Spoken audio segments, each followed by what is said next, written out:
This is 5 on your side at 6. Focused on you. Tonight, crews on both sides of the river are in cleanup mode after tornadoes hit in both Missouri and Illinois. Thank you for joining us. I'm Ann Allred. And I'm Brent Solomon. Mike Bush has the night off. So far, there are 5 confirmed tornadoes in our region. We have team coverage for you tonight. A full storm report coming up. A loud Monday morning on Morningdale Place. Multiple items were thrown out after an EF1 tornado came in. And I saw over to the right kind of a funnel, but not quite like tornado, but I knew it was bad. So I said, we need to go downstairs. With max wind gusts at 97 miles per hour. And I heard the hail, I heard the wind. It happened so quickly. South St. Louis County was impacted. Damage was seen at Nikki Kretsch's home. This moment, though, is soothed with the support of friends. Definitely makes you feel good to know you have all your people with you. A few doors down is Jackie Maloney. She's lived here for almost 60 years, and she's never seen a storm like this. She was home Sunday with her daughter. When she ran me into the bathroom, we grabbed each other's hands and I started saying a prayer because if it had been a foot closer, it would have taken out this hole into my house. So I feel like God did good. It's a God thing, I believe. Her faith holds her down after multiple items flew away. The whole garage is gone, everything that was in it. It's going to need a new roof. Maloney's family picks up the pieces for her. Thank God for them.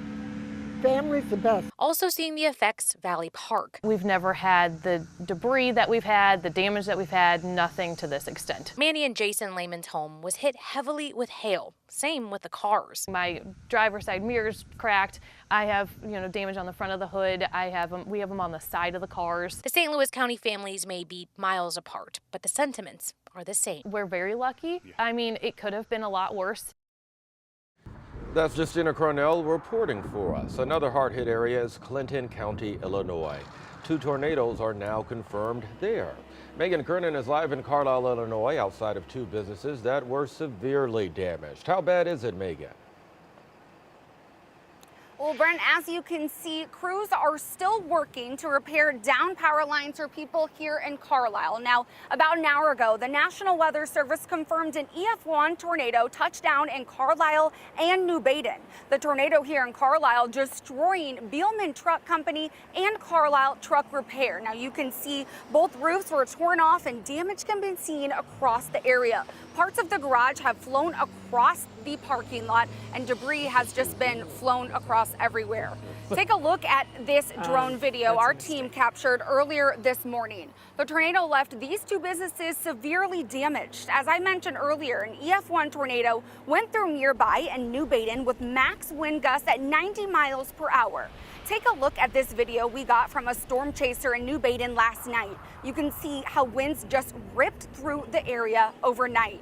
Now back here in Carlisle, multiple homes, barns, and campers were extensively damaged on Ringy Road. The Rice family's home got hit hard. Several trees were knocked down. A radio transmitter landed on top of their home, debris thrown everywhere in their yard, and a big portion of the roof was torn off over their main bedroom.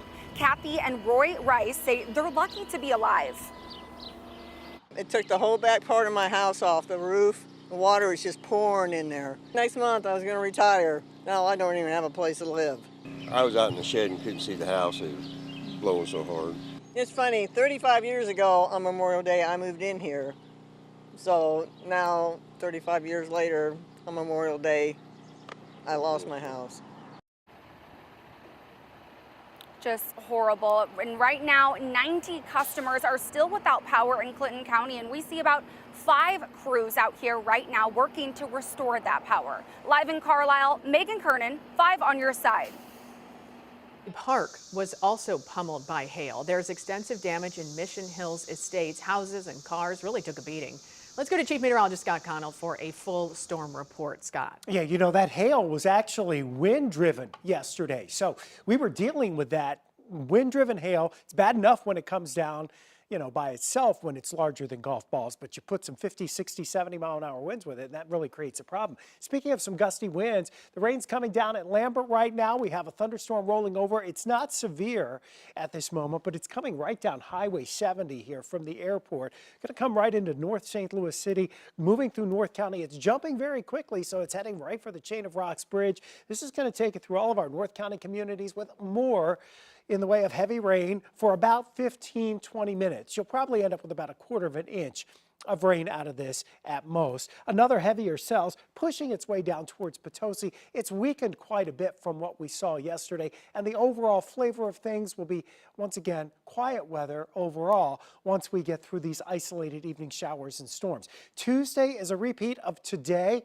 We're basically looking at that isolated spot afternoon shower or thunderstorm. Otherwise, it's going to be a beautiful day, and then it's comfortable all week. We'll talk about changes for the weekend in just a few minutes, Brent. All right, Scott, we'll see you then.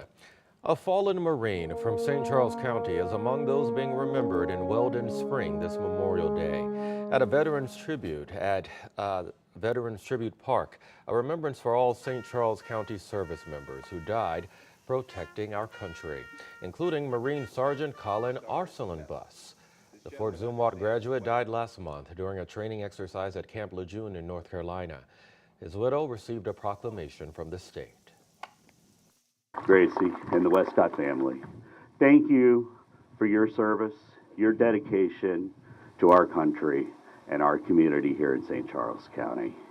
And accept that resolution on behalf of the state of Missouri and the House of Representatives to honor the sacrifice of Sergeant Colin Arsalanbus. The fallen Marine's name was recently added to the memorial wall at that park. Well, hundreds of people paid respect to America's fallen heroes today at the Soldiers Memorial in downtown St. Louis. An Army jazz band played the national anthem, and members of the American Legion laid wreaths at war memorials. Our political editor, Mark Maxwell, talked to Gold Star families who remembered their loved ones who died. If you haven't come down to the Soldiers Memorial on Memorial Day, make time to do it one year. There's a somber ceremony that pays respects, and you meet so many Gold Star families and the soldiers who lost their friends abroad at war. Around the edge of it all, 4,843 names etched in stone of St. Louisans who paid that ultimate sacrifice. We met with some of their friends today who remembered them and paid tribute about who they were and what they meant to this city and to this country. Gary Burnett was from Union, Missouri when I was in my teens. He was my sister's fiance, and he went to Nam and died in Vietnam. He was with Green Beret, and my sister took it rather hard, and I went to Washington, D.C., and I did a rub-off on the Vietnam Memorial of his name. And I sent it to my sister and didn't see her for a few months. And when I did see her, she hugged me. She said, "Dennis, I've been dealing with that for a decade or two. And that, it always made, was he really dead? Did he really die?" And she said, "When I saw the rub-off from the memorial, it made it solid and it took a big weight off my shoulder." And I thought, wonderful, wonderful. A little thing like that could do something. If you see a Vietnam veteran, you can always tell them, "Welcome home." This is one place where they felt that welcome. Inside the Soldiers Memorial, a special exhibit has been open for the last year and a half. Today is its final day. We saw some veterans coming to see it before it would be closed. Coming later this fall, a special exhibit about the Ghost Army and its role in helping America win World War II. Reporting downtown, Mark Maxwell, 5 on your side. Very fitting tribute there, Mark. Thanks. Coming up, that loose change you have. It may be able to help some people. How one man's service is helping his son get a head start in life. Jason Tatum and the Boston Celtics can claim a spot in the NBA Finals with a win tonight, and you'll hear from the Chaminade grad coming up.